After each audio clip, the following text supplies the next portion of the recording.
the Roy Lee. Okay. All right, it looks like we are redirecting to YouTube. Let me just make sure everything looks good, guys. We are streaming. Let me make sure one last thing before.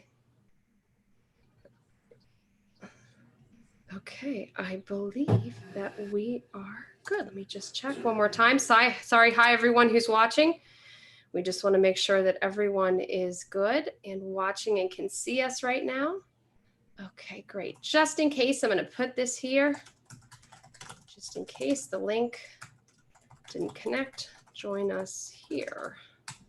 All right, excellent. Looks like we're starting to get a couple people here. Good. Okay, all right, excellent. We're populating the group right now. We're just trying to make sure that everything's connected. We are live streaming, just sending everyone here to the right place here. Okay.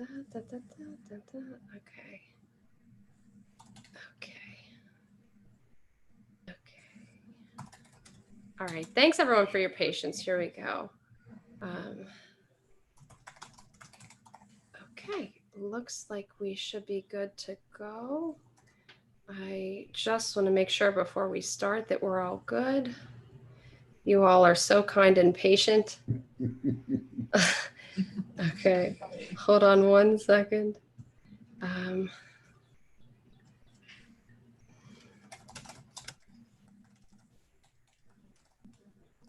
Okay, alrighty, here we go. Let me see here.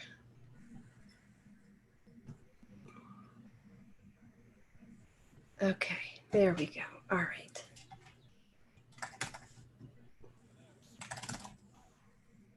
Okay.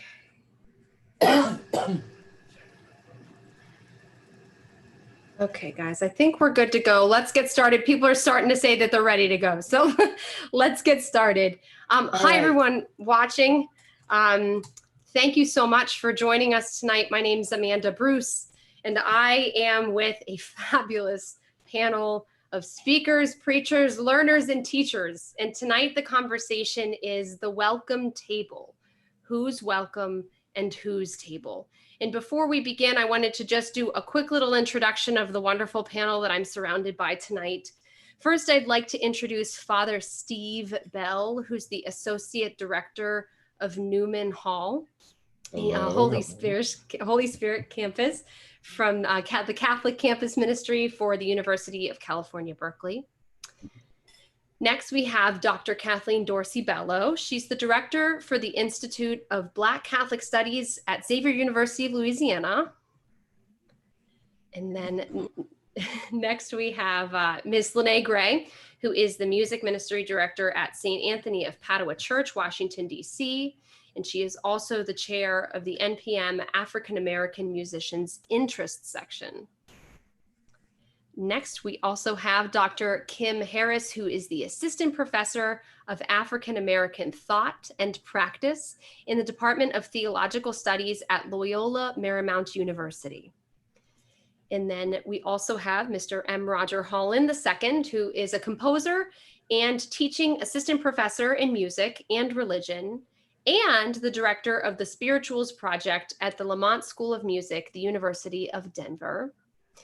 And then lastly, but not least, we have Miss Valerie Lee Jeter, who is the music director at St. Vincent de Paul Church in Philadelphia with an MA in liturgical studies and is a member of the NPM Board of Directors.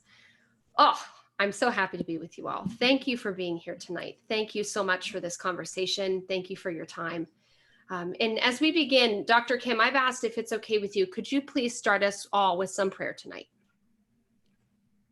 I will indeed. And I'm going to start off with a song that Father Joseph Brown referred to in his, Ministry Monday presentation. And this song always touches my heart, and it's quite historic. Come by here, my Lord. come by here. Come by here, my Lord. Come by here. Come by here, my Lord. Come by here.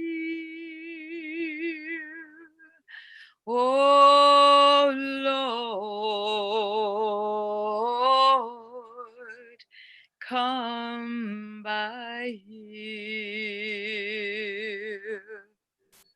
Oh Lord, come by here. And we pray in the name of the Father, and the Son, and the Holy Ghost. Gracious and loving God, bless our conversation tonight. Be with all who have gathered with us, and let us continue to learn and care and reach out to journey with each other in the light of your grace and with the unity you call us to. We make this and all of our prayers in the name of Jesus, your Son, through the power of the Holy Spirit. And the people of God say, Amen. Amen. Thank you, Dr. Kim. So, of course, our conversation tonight is centered around welcome. Who is welcome? How do we welcome? How do we go forward? But before we start, I want to start by asking you all the question, how do we begin? To many of us, maybe this conversation is brand new to people, and maybe it's a little uncomfortable to people. So how do we best frame ourselves and our minds and our hearts to be open to the conversation tonight? I think one of the things that we truly have to do in order to enter into any courageous, and we call them courageous conversations about race, racial injustice, racism, there are things there that there are rules that must be followed to ensure that it's an ongoing conversation. One is we got to stay engaged. We stay engaged on the topic of importance of why we're gathering here.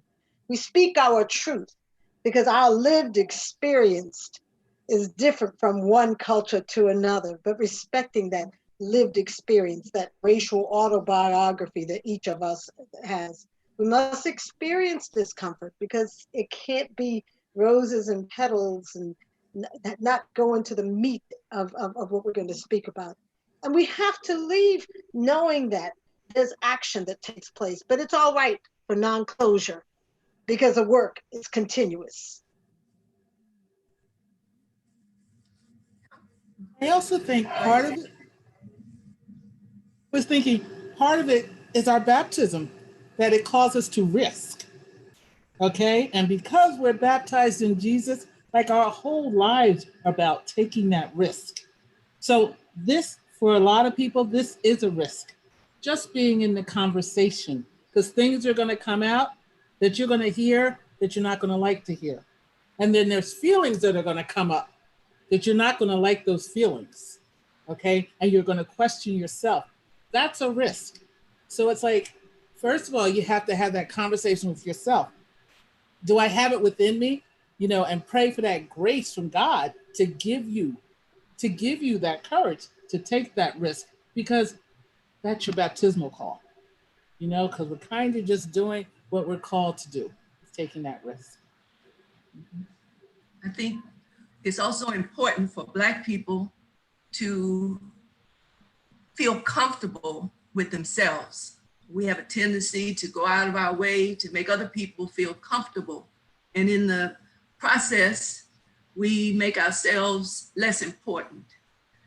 It takes knowledge and wisdom and taking the risk to learn about ourselves, to learn our connection to our ancestors, our connection to Africa. That's where Black life started, and is still rooted in a lot of African traditions that are healthy and wholesome and helped us to get through from there to where we are today.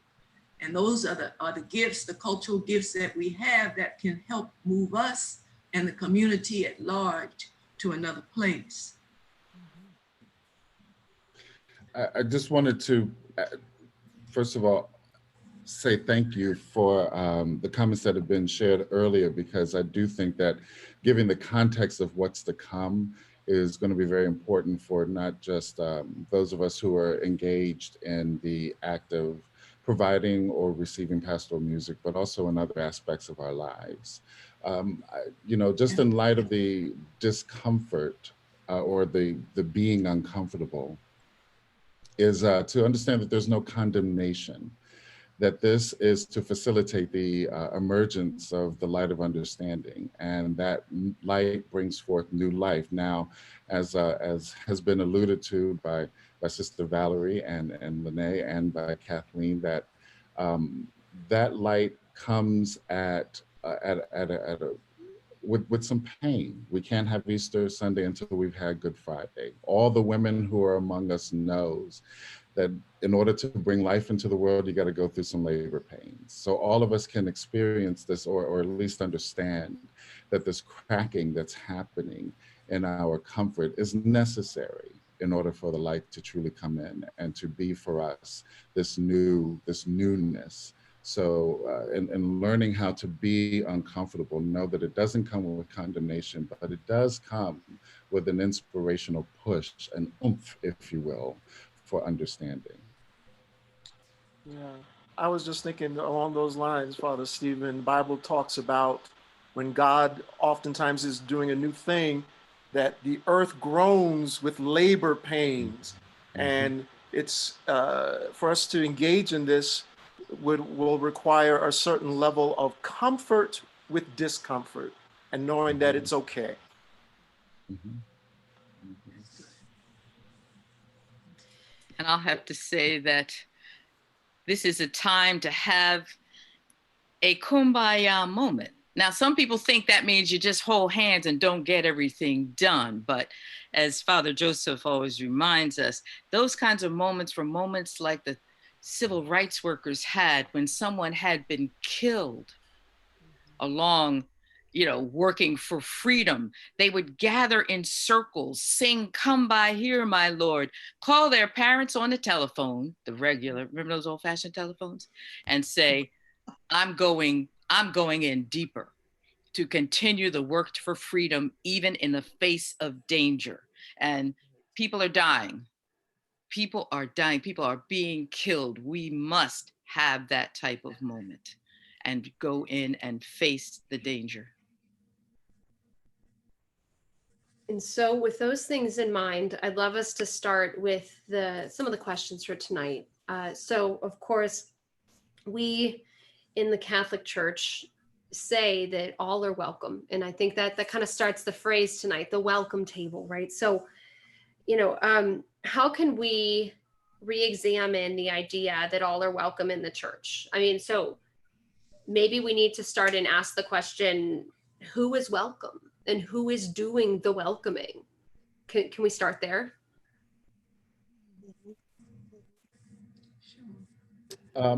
It's interesting that we are starting there. Whenever I hear the all are welcome ubiquitous theme, my first question is, to what? What are we welcome to? Either to be, to do, what are we welcome to join? And to really kind of get a sense of where the train is headed. My grandfather always said, be careful not to jump on the bandwagon until you know who's driving and where they're going. And so that's a way by which I can ask this question when there is a big open door to, what does this welcome table actually entail? What does it involve? How is it going to make room for me? And what is it going to expect of me when I come in and take my seat to sit down? And I think also recognizing and acknowledging that everyone enters that space and that welcome space at different barometers. What do I come into this to this space at a table? And when we think of table, what do we always think about? Well, I know I think about eating, of course. I know I think about sitting and asking, how is your day? I know that the table should be a universal table where everyone that's sitting at the table, there are no judgments. All that we have, we bring to the table. All of the foods are different. There's no one looking and saying, why are you here? Because a table is eating at table, eating and supping with people and dining with people is to be a very koinonia based type of process. And what normally happens is there's someone that doesn't quite understand that piece, because part of the eating is our Eucharist. The way in which we tell the stories is the way in which we pray. So the sensitivity of accepting a different way of praying, that it's not wrong, it's just a different way. It may be something that's not common in your particular culture, but certainly to acknowledge and respect all of the different types of foods. If we all ate the kind of foods and all that, I don't eat red meat. So for me to come to your table and for you to say to me, all I have is red meat and there's no Right. pasta, that's a problem for me. And I think oftentimes that's what is there. There's not a variety of foods that are willing to be shared at table. And so there's one type of food that is shared. To think about what that welcome is, well, when you come into the space, how do you come into the space? What are you expecting? What are you coming to the table for? And to move right from there, my students are always saying things to me like, well, I went to this, I went to mass and it wasn't traditional. And that's one of those words. Because, I always say to them, what do you mean by traditional? Whose tradition are you talking about? And usually when they're saying it's not traditional, what they mean is that it doesn't look like my white Catholic parish that I'm used to going to. But that's considered traditional and everything else is considered other than or less than. Yeah, what also comes up for me, I think about some of the scriptures that refer to what the physical construct of the church is. And Jesus said that my house will be called a house of prayer. When he says my house, he's referring to, as he often does in the scriptures, my Father. I've come to do my Father's will. I come to do the will of him who sent me. So he's always referring to himself as a kind of conduit for the Father's will. So when he says my house, he means God's house. And what also comes to mind for me when we say God's house, if it's God's house, then how do we factor into this paradigm, into this model, this construct of who we are within the framework of God's house? And I believe that if it's not our house, then who are we? And another scripture points to the fact, and I think it's in 2 Corinthians, that we are the ambassadors for Christ. And if that be the case, if we are the ambassadors standing in God's house, and if God declares that all are welcome, then we are really not arbiters of the welcome, but merely an ambassador. And very much in a very real sense, we are, all of us as God's children, the ministers of hospitality. Our job is not to be the arbiters of who is welcome, but rather to be the welcomers of all who would deign to enter into the building, not to be the gatekeepers and say, well, you get to come in and you don't, you are welcome and you are not, but rather my Father who I serve, the God whom I serve, the Spirit of God says that if you want to, you are welcome. All who will, whosoever will, let them come. And isn't that a true spirit of welcome, that whosoever, and our job is not to decide who gets to come in and who doesn't, but rather to be conduit of God's gracious will and to allow all those who step in at that door and just welcome them. I think, if we're that should be what that's about. And I think even broader than that. Every table that we have in our house, in our schools, is God's table. So every table we are called to welcome people. The table, we think of the table at Mass as the welcoming table, but there are tables all along the way where we often do not welcome people in. We are the arbiters there. And we have to model, practice what it is that we do on Sunday by offering seats at our table throughout the week. Having been fed Sunday, then we go out and we're supposed to look for the people who don't have a table, who don't have any food, who don't have any friends. And we're supposed to invite them to our table. So the concentration on the Eucharistic table, I think is very limiting, because not everybody, according to the traditions of our faith, can come to receive the Eucharist. There's a process, there's an initiation process. And that can be very welcoming if it's done well. That can be a very welcoming process, because people where they are and apprentices them so that when they come to the table, they not only understand what it is that they're receiving, but they have an idea of what they're supposed to become having eaten at the table. So tables, God gives us all kinds of tables to receive people, to welcome people. And for sometimes we have to go sit at somebody else's table. We're very comfortable at our table, and maybe we need to get up and go at somebody else's table.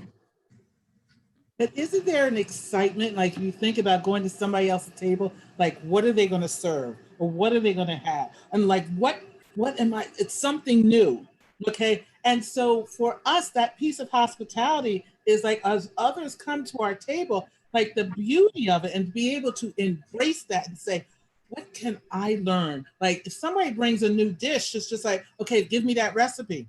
Okay, well, the same thing goes for our table. Look at the gifts that so many people can bring from different cultures. And like, we need those recipes, you know, to be that universal church. We need all of those recipes so we can be, you know, and become that much more. And we have the church to do that, but we have to get ourselves in the mindset to do that.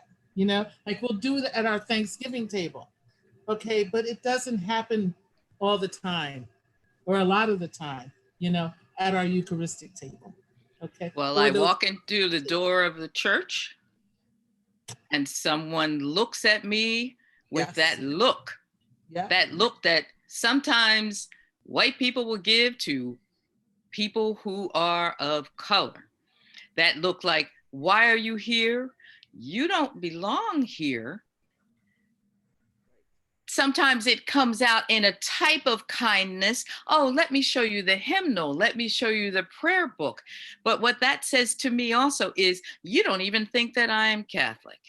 You can't imagine that a Black person is an experienced, long-standing member of this church. So I think we have to imagine who is already at our table. That there are people who don't look like us, who don't sing like us, who may pray the same prayers, but it's going to have a different kind of feel to it. So we need to think about who really is a part of our table. Can I dovetail off that, Doctor? So as Dr. Kim mentioned, there's this experience when the other, whoever that other might be, walks into a church and then receives the look, gets the niceties that are more superficial than grounded in actual authenticity. And I think this is one of the things that has to be discussed in this whole notion of what that welcome actually means. You know, when God uttered those words to the prophets of old, it was about promotion. It was about, casting forth an open wide net. When Jesus said it right before he was taken up in the assumption, go and make disciples, open the doors so that the church can be all for all. And yet, just in light of the wars that have happened throughout history, the kind of conflicts that we've had with, with our difficulties in trying to understand one another as indeed God created, and bearing that image and likeness of the Lord, the kind of notions of individuality and exclusiveness that have come with our different eons and eras of our particular societies, church has become an aquarium. It's become a safe space for me and my ilk. And so the table then becomes that place of sanctuary for me and my kind. And when someone of not my kind comes, and the challenge of the table to really be a place for all is brought, it's met with defiance. It's met with defensiveness. There's no sense of openness for the expansion, the possibilities and expansion of not just culture, but societal wealth, a sense of personal identity, this whole notion of the multifacetedness of the person being experienced at that table where God is calling someone to show yet another dimension of his love, his grace, and his creation. So this sense of insular, this insular, almost overprotectiveness that we tend to have in church has become pervasive.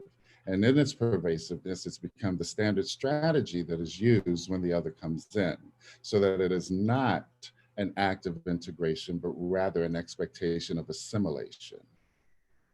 I think if we follow through the mission of Jesus, I think of two stories that always come to my heart. When Jesus sat at that well with the Samaritan woman, he certainly didn't care that she was a Samaritan. He saw that she was a woman who was in need. He called her out on every story of her life, including the husband that she wasn't currently living with, which I always get a chuckle at, but he was very honest. It was not Jesus that saw the divisiveness. He saw her as a woman who needed love. He saw her as a woman who needed the everlasting gift of living water.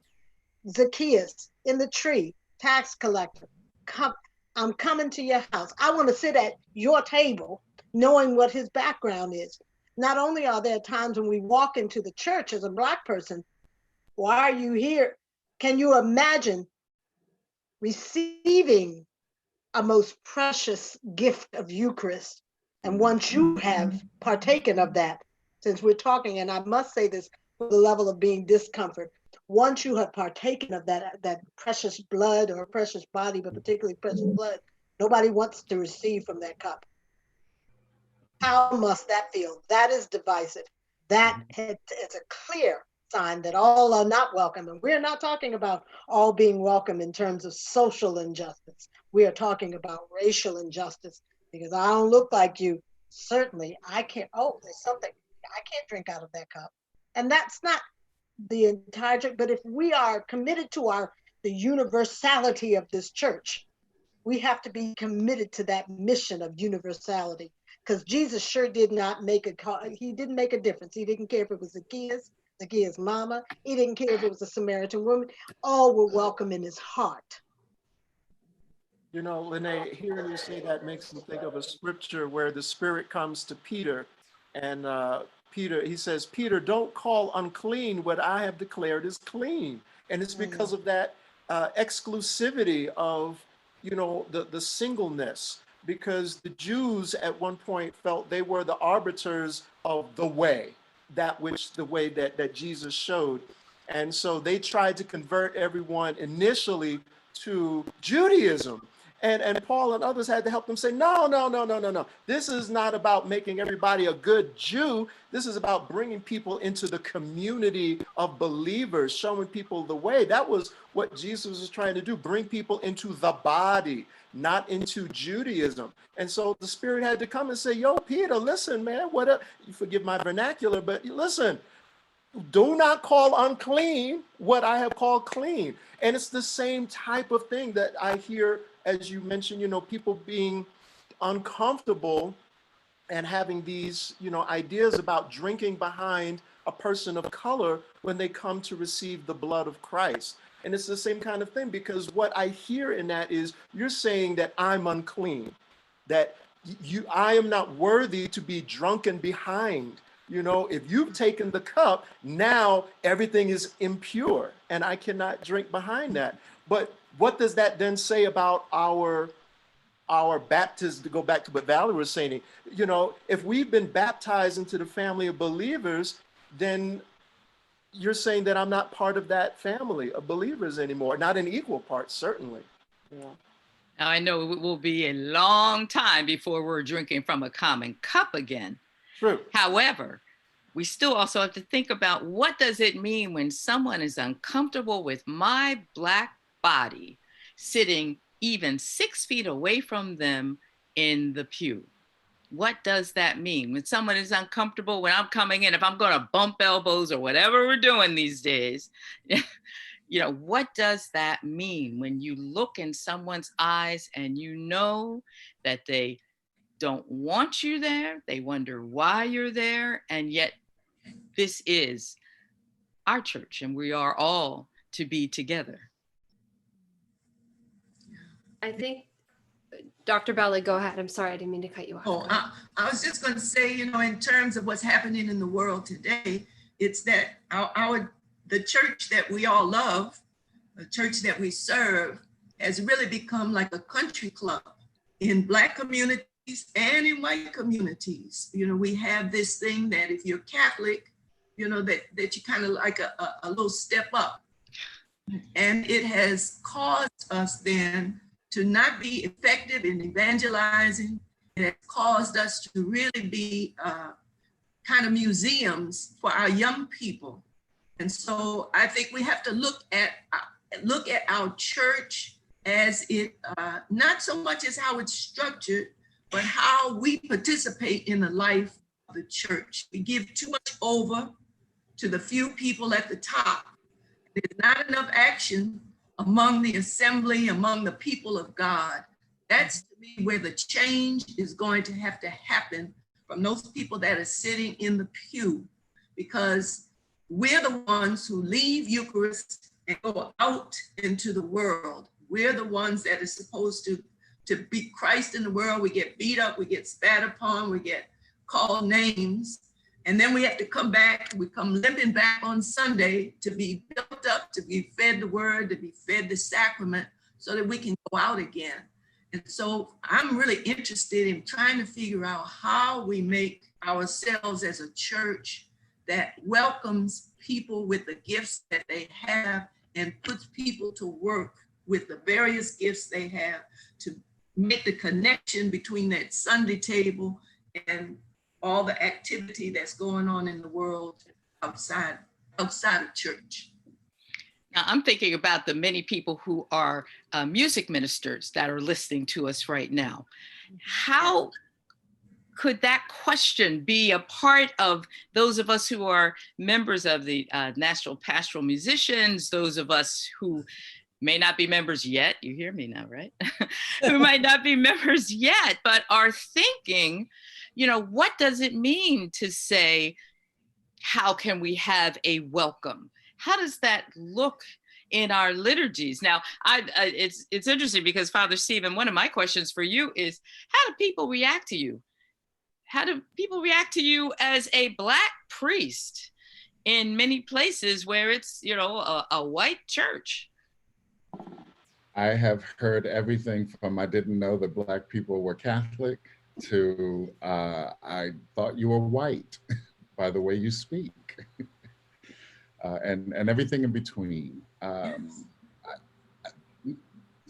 think the difference with my experience, with my response to my experience, is due to I would say a lot of factors, but mainly it's my grandmother's words: keep them guessing. Because the longer that they have the question mark in front of them, and the more that you can keep that period, you know, at away, the better and the more open the people will be. What happens is that when I go to parishes, there's usually a bit of a reticence. You know, what is he going to do? What's his style going to be like? How is this going to be challenging to me? And I see that in the eyes of the congregants. But I think a good intention with a prayerful spirit and creating a context of inclusiveness that I began even before I get up on the altar to celebrate or to preach or to give missions or to start a workshop, sets a tone. It really sets a tone. I like for people to share with me what their concerns are around the whole notion of having a Black man, a large Black man at that, preach and break open a word for them so that it can be the conduit for breaking down presumptions, stereotypes, and all of the things that come in between. Sorry about that. All the things that come in between that. I use it to my advantage. I really do. I don't let it sway me. And each of us, I think each of us on this panel, in fact, I know each of us on this panel have been a public figure in some facility. And so we kind of know what it takes in order to get the attention of folks that are not like us. We know what it takes in order to keep the eyes focused, to keep at least the mind curiously open, and let that be just enough room for us to go in and to share some light. I hope that answers the question. Yeah. Well, it's interesting because I know in this time of Black Lives Matter, there are many Black people that say, we have to do all the work. We've got to do the teaching and all, and we want white people to do some work, do some reading, learn some songs, think about what liturgy is like. What kind of work that we want white people to engage in at this time? Dr. Kim, I want to jump in right there. Go for it. Because I was rereading a few things in preparation for our talk tonight. And one thing that ties into what you're talking about, at least that I'm hearing and that resonate with me, and what Dr. Kathleen also mentioned in terms of doing the work and how we get the change. And the word conversion keeps coming up for me. And because we cannot legislate, we cannot dictate what people think per se, and we certainly cannot legislate and dictate what people feel. So it requires a conversion of the heart. Pope John Paul II, around 1999, 2000, and it's quoted in this document of the church, welcoming the stranger among us. He calls for a conversion of the heart. He's speaking specifically about the issue of immigrants coming to this country, and Hispanic immigrants in particular. But it applies to all those who have been made to feel unwelcome by the church. And he really calls for a conversion of the heart. And I think so many, I'm going to speak specifically now about Catholic Christians, are reticent to do that. They don't believe, they think they've already had the conversion and so it is ended. But then that kind of disperses the notion that our Christian journey is a lifelong one. And think once you've been baptized, once you've been confirmed, now it's done, it's over. But just as some of the old saints used to say, just keep on living. And we discovered that this is a lifelong journey. So to that end, when we're talking about how does that look for music ministers, first of all, we have to recognize that conversion in many ways is a lifelong process. It is not a one-time thing. If that be the case, then maybe we receive communion one time and we're done. But every time we come together, we're, do this in memory of me every time you come together, right? So there's that. But when we look at this document of the church, Sing to the Lord, this wonderful document, I'm going to point it right nice and close, that wonderful document. If we look at section 72 and 73, where they talk about chant being given pride of place, what often happens is we stop at the place that says other thing before we get to other things being equal, because we get to the part that makes us comfortable and doesn't bring us out of our comfort zone. But the next part that I want to highlight, it says, in considering the use of the treasures of chant, pastors and liturgical musicians should take care that the congregation is able to participate in the liturgy with song. But then it goes on to say they should be sensitive, which calls into mind something that I was just rereading by Father Brian Massingale. It calls for not just being nice, but about having compassion. And so to be sensitive means that you have compassion and empathy, right? Sensitive to the cultural and spiritual milieu of these communities in order to build up the church in unity and peace. Cultural and spiritual milieu, the diversity of the various cultures. And so what we have to do is be willing to invite other cultures into the space and into the place and give them a place at the table that is not just a seat, but a voice, meaning they have decision-making power, other people besides oneself. And that can be a little uncomfortable because sometimes be given a seat at the table means we have to make room. That means we got to move over a little bit. That means I can't occupy the great space at the table. It means that other people have to have access. It means that some of us must decrease so that others can increase. And then we find that sometimes people have this sense of loss because you feel like you're losing something. But think about what Paul said. I become all things for the sake of the gospel, that I might save one. And isn't that what we want to do? And one more thing, now I'm going to shut up. I remember, Dr. You know this very well, when we were working together for the Office of Black Ministry in the Archdiocese of New York. And it's New York, one of the most multicultural places. And we would plan the Black History Month Mass, which traditionally, there's that word again, have been led by the African Americans. But we were being called to invite all Black people. That meant all of our African brothers and sisters in their multiplicity. And that meant that some of the African Americans had to decrease in order to embrace and make room for our African brothers and sisters. And initially, it was uncomfortable for some of us because we thought this was our space. But when we change our mindset, what does Romans 12 says? Be ye transformed by the what? Renewing. And guess what? I was just watching something the other day, and this word renewing, I guess in the Greek, also what it really comes down to is what? Conversion. So conversion means change. So if we're going to convert, if we're going to change and be renewed, we must change the way we're thinking, our mindset. So that means it can't always be about us.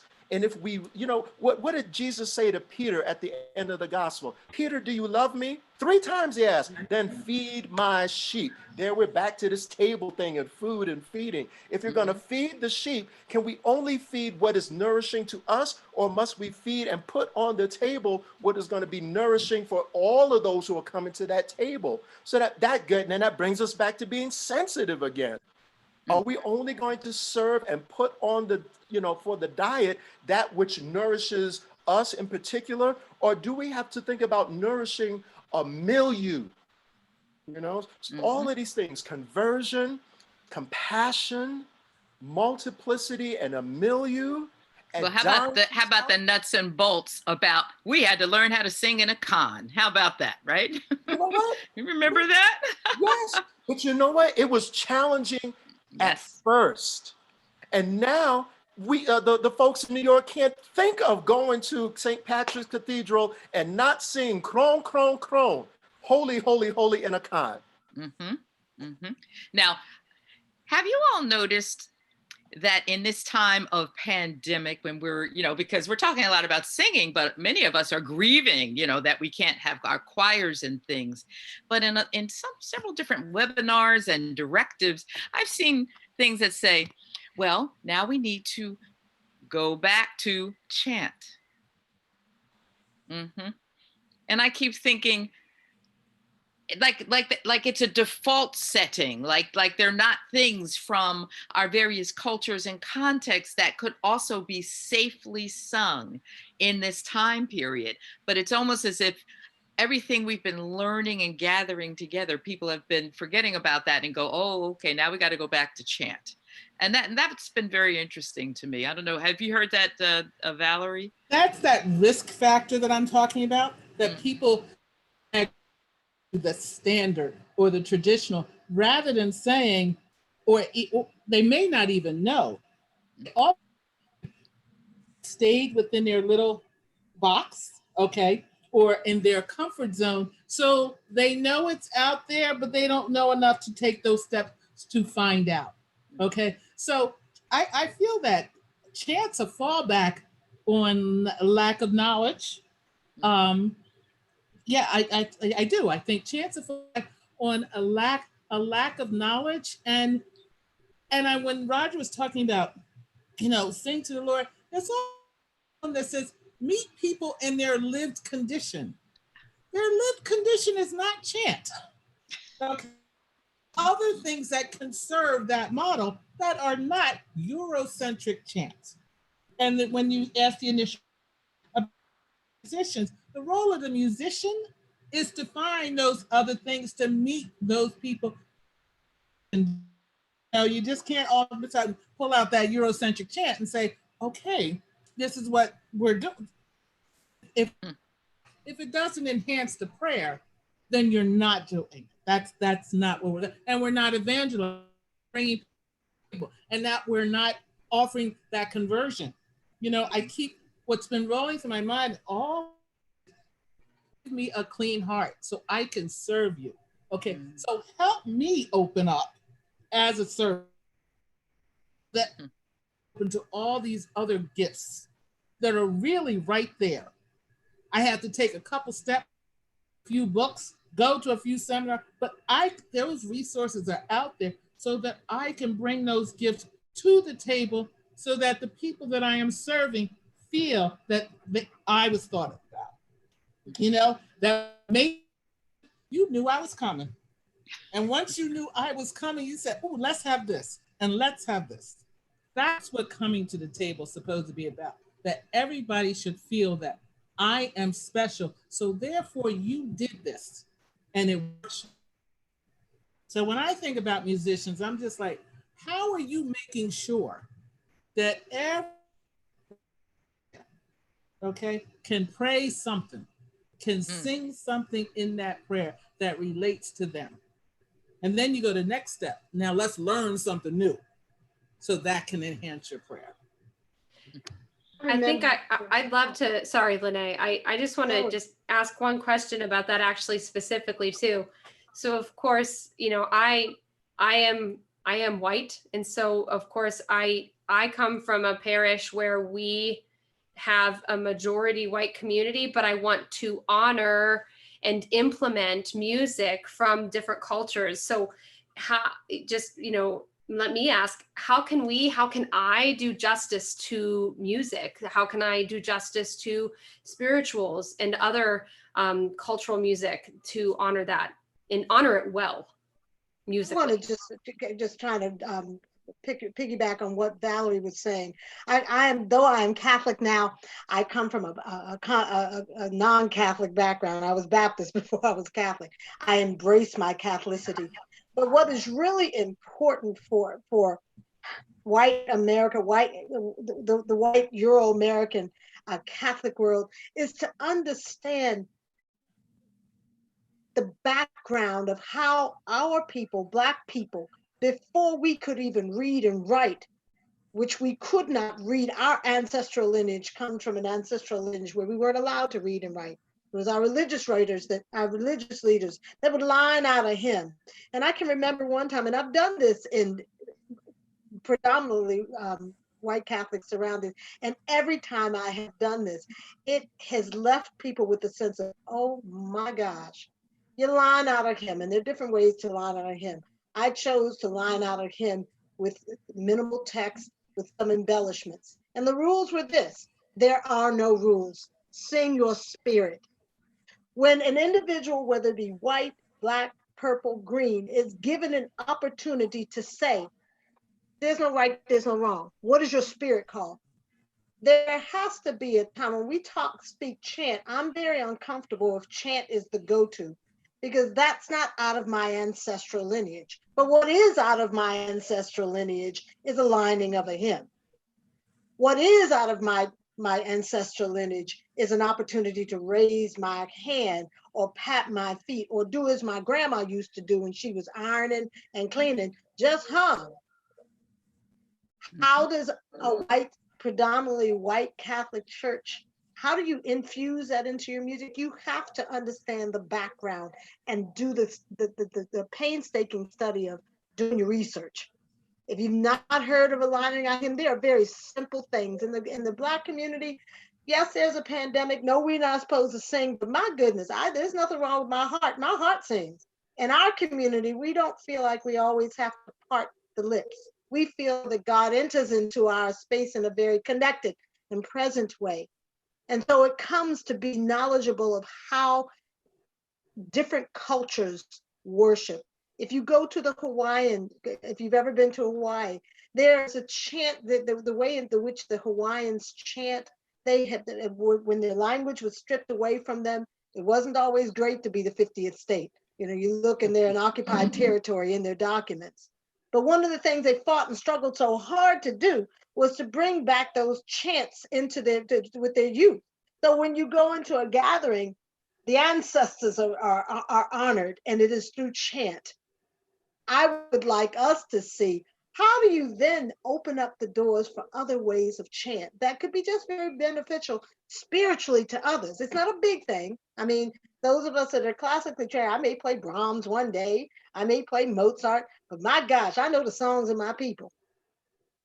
Mm-hmm. Songs of our people are very diverse. I grew up Catholic, and the Oblate Sisters of Providence taught us Latin. We learned Latin hymns, and they were beautiful because we were singing them.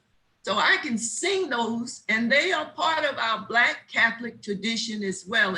And that's part of it. We have a broad portfolio. I've heard people tell classical people, oh, you're not really Black. You know, and then there's music at the other end that I'm not real comfortable with, and that's what people sing and what they're crafting Christian message out of their kind of music. And so we go from this end to this end. We have a diversity among ourselves as Black people that we ourselves have to learn how to embrace. To me, there's no reason why on Easter Sunday or during the Easter season in any Black Catholic church that we're not singing some of those "Oh Alleluia" hymns, because some of those elders in that parish, that's the music that they celebrated, that we sang during the Easter season. And so to me, anybody who's interested in Catholic music has got to open themselves up to the spectrum of music. And that means that you got to get up from where you are comfortable and go to some other places. If you're a minister, you want to know more, you got to get up from where you normally are and take yourself someplace else, find you some cultural informant that can help you to understand, what is that moaning? What is that? Lindsay Shines used to moan the Psalms, and it was so very beautiful. I don't even know how to explain it. I don't know how she did it. I never heard anybody do it since, but there are in our portfolio so many different types of music that everybody should be able to find something there that speaks to their heart and allows them to honor and to praise God and to be community. Now, one thing I'd like to, just thinking about, I'm a nuts and bolts kind of person. So Amanda, when I hear you ask that kind of question, I think about the creativity that is happening among various worship communities in this time of pandemic. You have people that will say, well, you know what we did? We drove our cars into the parking lot. And then, if the priest said something we liked, then we honked our horns and we did, so there's a creativity that's happening in this time. Mm-hmm. But now as we move back into our worship spaces, and in some Black traditions, we would raise our hands. We tap we tap on our knees and our feet and tap on the floor. There are ways that you can do that are, people easily say, I honked my horn when I wanted to say amen. Well, imagine now you are back in the worship space. What can you do that might be a little different from what you did? The other thing that's happening during this time of pandemic is that people are going online. Now, I love it, Father Stephen, that you said people are watching you from Germany. I thought that was, we can literally go around the world, and in a safer kind of environment, we can look and we can listen, we can hear. There are incredible things, and maybe we hear something and say, I wonder if I can do that. And maybe you can reach out to someone that can help you learn from a tradition that you're not as used to being able to sing, but you can hear it and observe it. I mean, I don't know what people are saying to you, Father Stephen, from Germany. Are you what are they saying? So we actually have a moderator as part of our live stream offerings, as part of our technical crew. And so the moderator just has been, in the very beginnings, a way to create community, kind of give permission for people to express themselves through typing in the comments, and just showing forth that they're not just present but also active. Offering prayers, doing all the responses during masses and things like that as well. Where in the beginning, we have the live stream actually turn on like 2 minutes before mass. And at that time, we have a carousel of slides running through that get people prepared for the mass experience. At that point, folks who log on will, welcome, say, hi, how you doing? This is, Bob from Hawaii. And I just want to say hello to everybody. And the moderator, of course, will respond. Well, that was in the beginning. Now, because the community has known one another through this live stream experience, they're creating their own community. It's bustling up. The moderator doesn't even have to do so much work. And there are, the emojis of a hallelujah high hand, or clapping, or whatever that is, just an expression to say, I hear you, I respond, and to make that external from the internal blessing that they've received from the inspiration given. I think that's the thing, is that our Black heritage is very expressive, and we actually see this happening in a variety of cultures. Even in a white culture, when you look at some of the more charismatic movements, and particularly with like young adult charismatic movements, there is the lifting of hands, the singing of hallelujah, that external expression of an internal praise that has been fortified.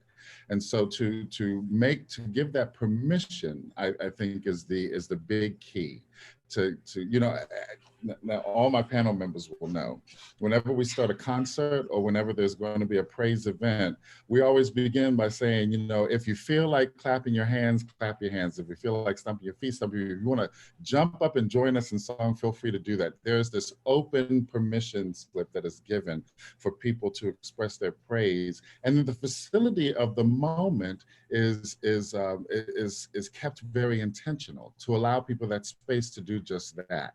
Liturgy is certainly one of those moments. I think that we have, in many cases, fallen into this whole notion of uniformity, where we all have to act and be the same way in order for it to be acceptable, licit, But now I'm hoping that we understand that the diversity of God's creation does not act uniformly. And in fact, uniform has been the thing that's gotten us in trouble as a species since the very beginning of our creation. And so now begins, how do we begin to appreciate this diversity? I think the very first thing we need to do is let people be, give them permission to be who they is, and not force them into boxes that they ain't. Mm-hmm, mm-hmm, mm-hmm. Can I add to that also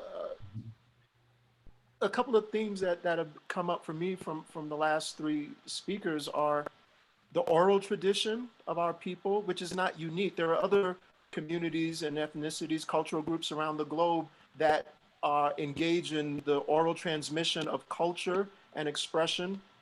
And Dr. Bello, you mentioned about, you touched on the diversity within even the Black community from those who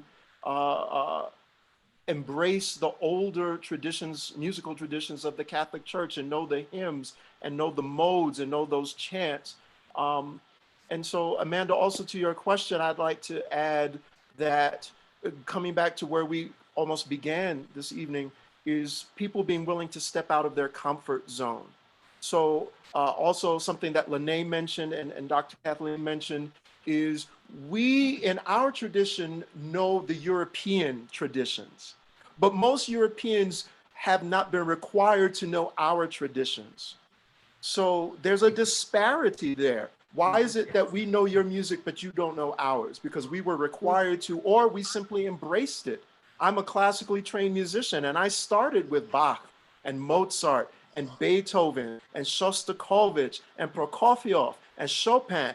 But how many people outside of my culture, particularly in the church, know about Duke Ellington?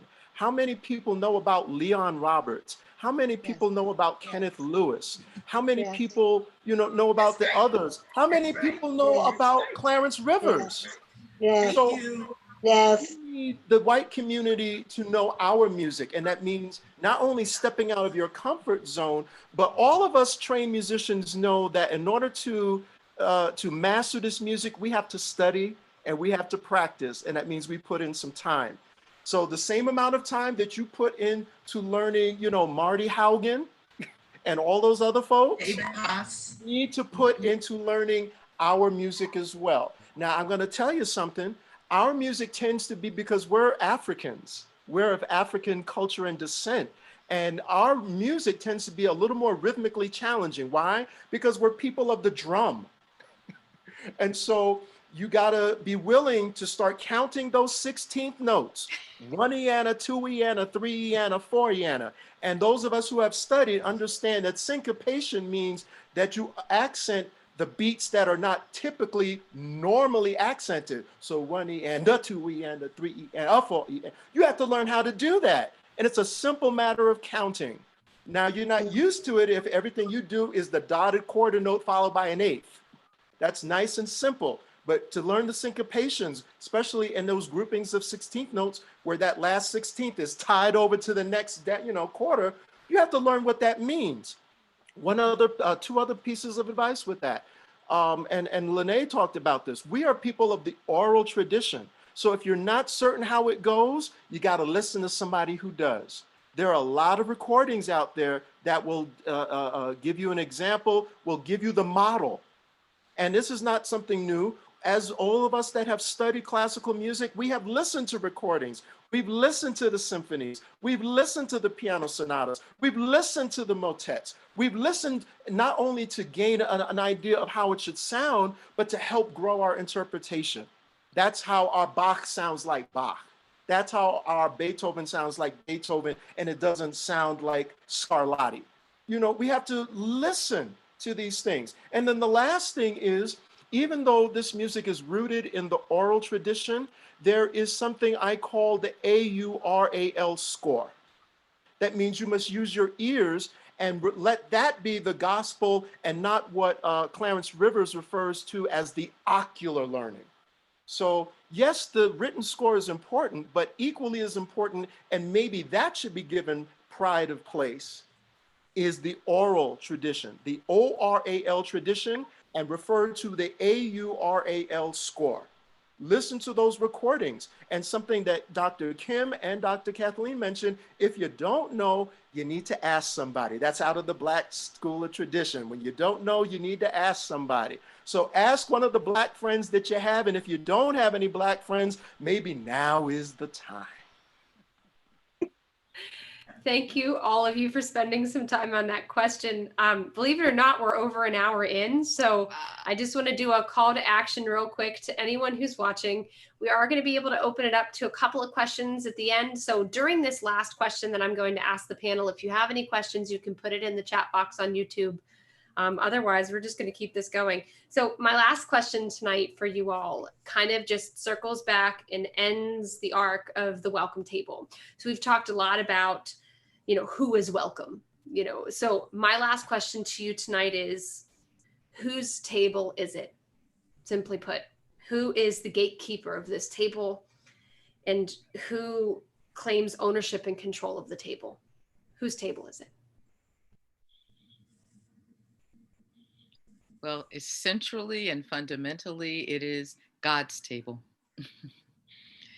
That's whose table it is. And I know, and Roger, you really got us started off very well with that in terms of the fact that it is the table that none of us truly is in control of, because it is God's table. And what's amazing, as human beings, we think we're in control, but if nothing else, this pandemic time should let us know we are seriously not in control. When something invisible can turn us out of our churches and our schools and everything like that and have us hiding in the house, we are not in control. So it is our Creator, our loving God. It is God's table. And it is God's table where all are welcome, from the Samaritan woman to Zacchaeus, to the oppressed, to the disenfranchised, to those who are not seen, to those who are looked over, to the single woman, to the incarcerated. It is a table where all should be welcome, where all should be welcome at God's table. And as God's people, we have to take upon ourselves the responsibility for that table, because God doesn't come and clean it, and God doesn't dress it. God trusts us to prepare that table for celebration. And again, the assembly has got to be reactivated. Every single ministry has got to invest in evangelizing and encouraging the people of God to be fully, consciously, and actively participating in the sanctuary and the liturgy that happens there. But even more important than that, to take what they are and what they do to go outside. We've invested a lot in Sunday, but Jesus didn't spend a lot of time in the synagogue. Jesus was out in the streets with people who needed good news. And so as we're thinking about music ministry, it's nice to have beautiful solos and drums and all kinds of instrumentation. But if the people don't sing, if the people don't participate, then it's all just pretty. And that's not what we need in our world to make the changes that are required for us to really live as God's people. So that table belongs to God's people. It's entrusted to us. And we have got to recognize ourselves as pew people and those who minister with the people in the pew, that we've got to be called to live out our ministry as disciples of Jesus Christ. I have Go ahead, Valerie. I was just going to say, it's important to note that we're responsible, as Dr. Bello said, for pulling out the chair for that whoever that may be. Okay, doesn't matter color, nationality, age, sexuality. None. We're responsible. So it is God has given us a responsibility to care for them. Okay, so God, we're setting the table. We're deciding the number of chairs. And how do we bring the people in? That's what God has established for us. Okay, and expectation is there. Okay, we've been clearly mandated to do this. All right, and we can come to that table, and it's our given. I start all of about our responsibility. It's just a matter of, do we have it within us? Do we have it to? Okay, and as ministers, not only do we have to have it within us, we have to empower, embrace, and folks out, as you were saying, so that they can bring people in. All right, so so we can send folks out and bring them to that table. So it's God's table waiting.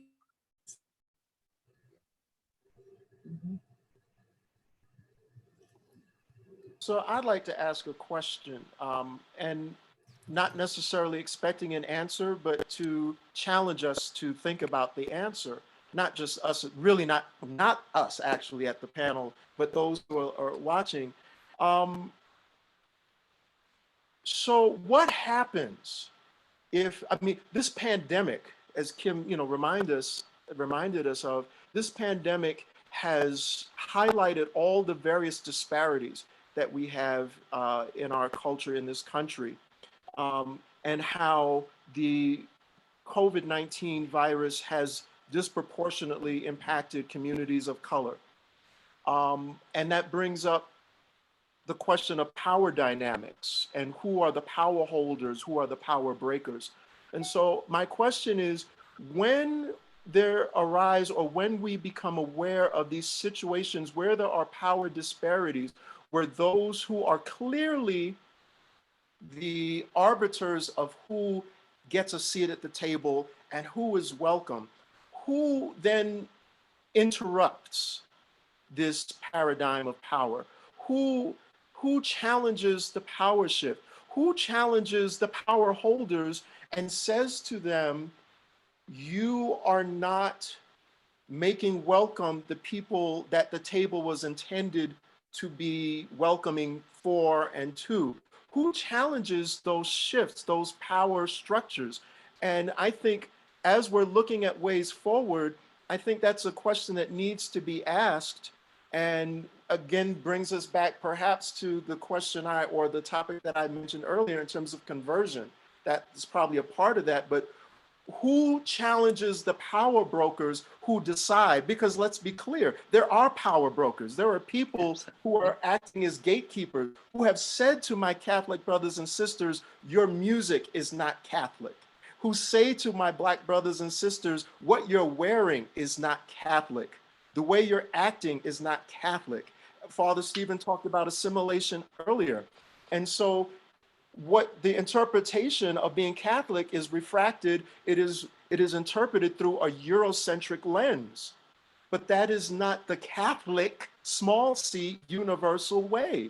So when we encounter these power dynamics, how are they being challenged? How are they being dismantled? And whose responsibility, besides the people of color, those who are being oppressed by these systems, whose responsibility is it to challenge, question, and be a part of the dismantling of the systemic issues?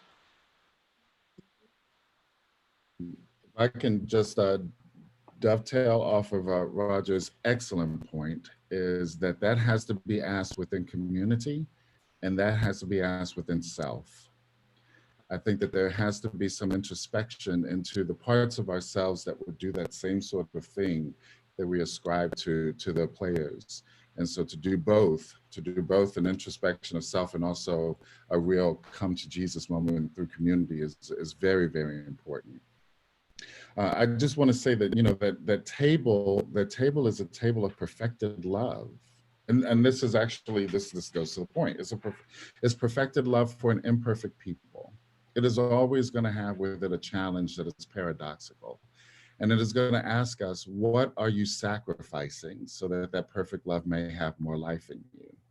It is going to ask us, what are we rendering, which is a great song that I'm sure many of us know, in order that we might find ourselves the recipient of a grace that is continuing the journey of conversion, that is wiping away the motes from our eyes so that we can see God's presence in our brothers and sisters, rather than these social factions that we place upon their persons and use as filters for our own eyes and our hearts.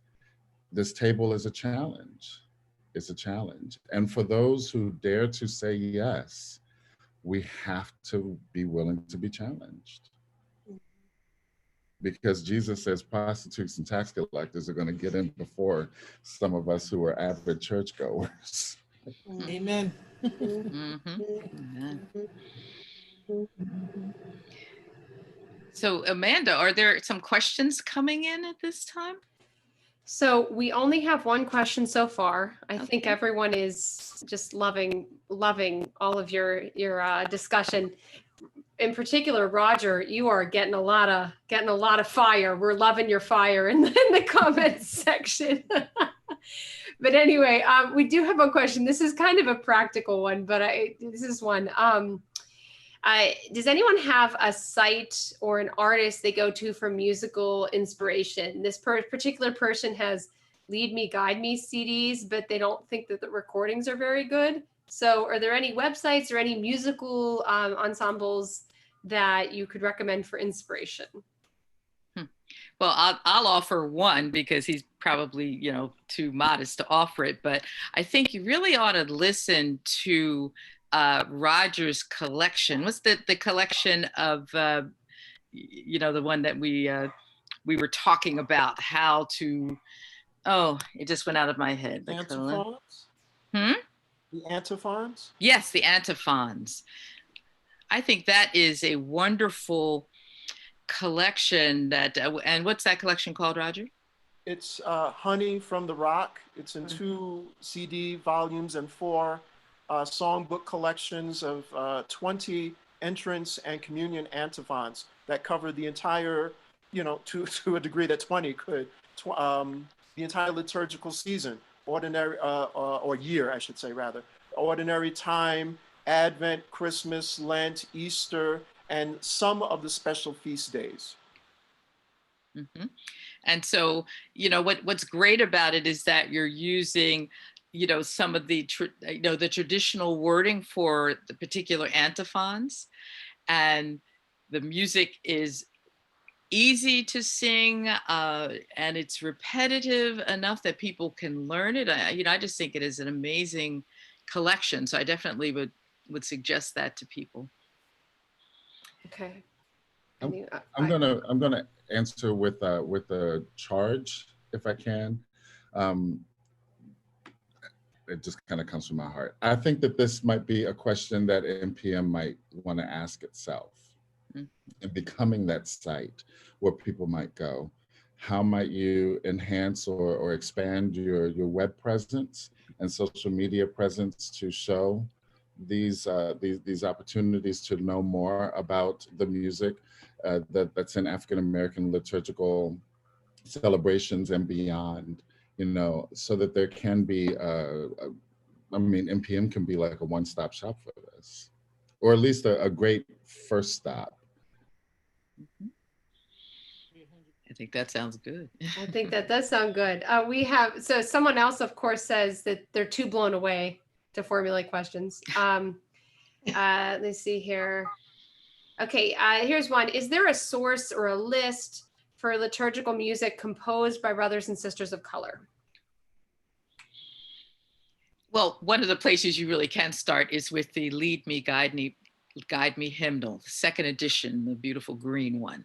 You can start there because you will find not only mass settings composed by African Americans, but you'll also find, a great deal of music from spirituals to gospel music to responsorial psalms. And so I think that would be a good place to begin. And then as you hear, listen to, hear, and learn and think about some of the music in there, that might lead you to some other composers that you want to think about.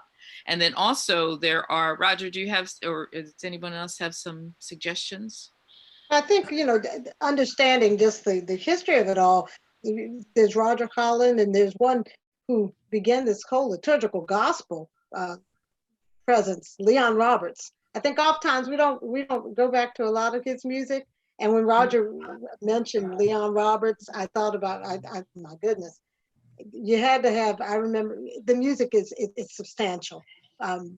With that comes, you'll find a lot of that in Lead Me, Guide Me, but there are a lot of collections that he had. Kenneth Lewis is what he mentioned, Roger mentioned a lot of Kenneth Lewis. There's Ron so Harper. much that is, pardon? Ron Harper. Ron, oh yes, Ron Harper, yes indeed, yes indeed. There are so many, these are the foundational people. We have the foundational people, and there's so much that before you would think, well, I can't find printed music for it. There's printed music for everything. Yes, we are an oral tradition, but I will say that there's printed music that can be followed. You'd have to come and bring your spirit to it. but there's printed music for it, you know. If you can get your hands on the first Lead Me, Guide Me. Oh, yes. Leah Bowman's essay in there Yes. about Black music is fundamental for all of us. All of us. I mean, it's a great introduction to Black music and what Black music brings to Catholic liturgy. And actually that essay is on the USCCB website. So if you go to our bishop's national website, some of us work very hard to make sure that that essay, sister servant of God, Dr. Thea Bowman's essay is right there. And actually, if you look for the Ministry Monday that Father Joseph Brown, that he did, he has accompanying that Ministry Monday, some links to these resources that we are speaking about. So if you go back, and Amanda, you were saying that was June the 8th, but it's still up on the NPM website. So I would say, listen to that, go to those links, and also get ready because he is one of the plenary speakers for the upcoming convention, the NPM convention. So, and we're all really looking forward to that. Actually, let's close up in a minute by talking about, if you are an NPM member, some of the things that we're offering for this year's virtual convention. Dr. Kim, do you want to do that? Yes, well, actually, this whole committee, several people that are here right now, we call each other the crew. We've been thinking about this a lot. There's a whole set of Black Lives Matter activities where we think about racial justice within our Catholic Church. So, Black Lives Matter in the church. We also think about Black Lives Matter, what's going on in the streets right now. And we think about how Black Lives Matter within NPM. What does it mean in our association to think about, because there's a variety of peoples and traditions that are all apart together, and we don't always spend enough time with each other and learning from each other. And this virtual convention will really give us a great chance to do that. So please, if you're not a member, become a member and come to our virtual convention. Now, I think Valerie or Roger or Lene, what do you want to say?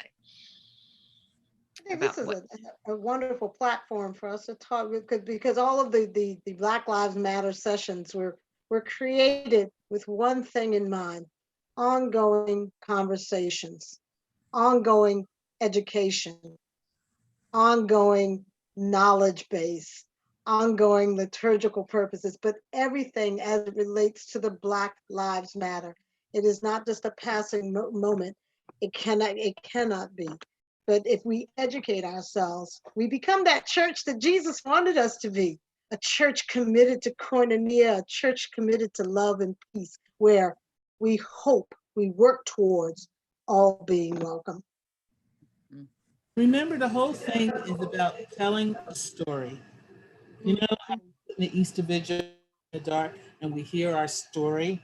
Okay, well, that's what has to happen for our racial healing. So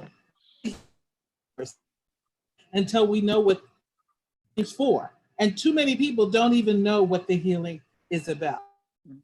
They know the big topic, but they don't know the individual stories. Okay, and so many times, like when we're about in NPM or in the church, everybody has a story, okay? And it's about sharing those stories, okay? And when you share those stories, we become more one than we are separate. And that's an important part of what we want to also do, during this virtual convention. Absolutely. And there are resources in our community that can help folks that are in leadership to broaden their awareness, their understanding, first off, of what it is that Black people are struggling with. What is the struggle? Why are you still complaining after all of these years? You got Oprah and you got President Obama. What else could you need?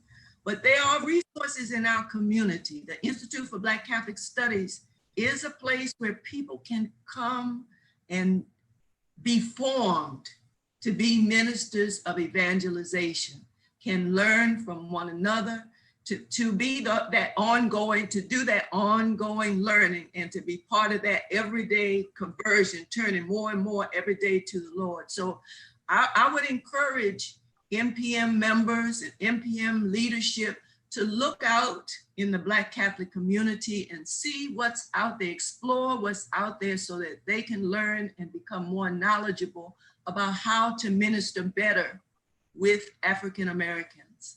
We don't want people to minister to us because we are fully functioning in the church. But we need people who are willing to minister alongside us. And that in this environment, growing up in the US culture, most people who are not Black have to learn how to minister with people of color. And you can't stay where you are. You have to go where we are. And most times we're very helpful and very willing to welcome you at the table. Didn't Pope Francis said if you're going to be a shepherd, you need to smell like the sheep? Ooh. Amen. He said a lot of good things. Now, Father Stephen, do you have a last word for us? Because I want to echo Valerie's statement about knowing our story. In this time where narration is the preeminent way to get to the heart of matters, finding that the strategy with which we were built, 2 ears and 1 mouth, might actually help us in becoming one with one another, that we might be able to listen to the stories of the struggles, the stories of the successes, the stories of the woundedness and the scars, and to in that discomfort of hearing those stories, find comfort in the compassion of presence. I think that's going to be a big way for us to truly get to the altar together, and maybe crack our hearts open for the gift of salvation. Amen. Amen. Amen. Well, I think at this point, I also want to mention too, this, of course, this conversation is only beginning, and it is because of you, our panelists, that we are able to start this conversation tonight. Thank you so much for your time and insight tonight. It has been wonderful for me as a moderator. As I say, I'm open, I'm learning, I'm listening. And it has been a beautiful opportunity to listen tonight. So thank you for your time tonight. I know that many of us who are listening are saying thank you too in the comments right now. So thank you. We also invite anyone who would want to attend NPM's virtual convention. I want to mention you don't have to actually be a member of NPM this year to register. So if you don't want to take that step, but you still want to be a part of the conversation, please register by July 1st, because we are able to offer more dialogue, on this. So thank you. Thank you so much for your time tonight. God bless you. And we hope, I hope very much to listen to all of you again very soon. So thank you all. Thank you. Thank you. Thank you. Thank you. Thanks so much, Amanda.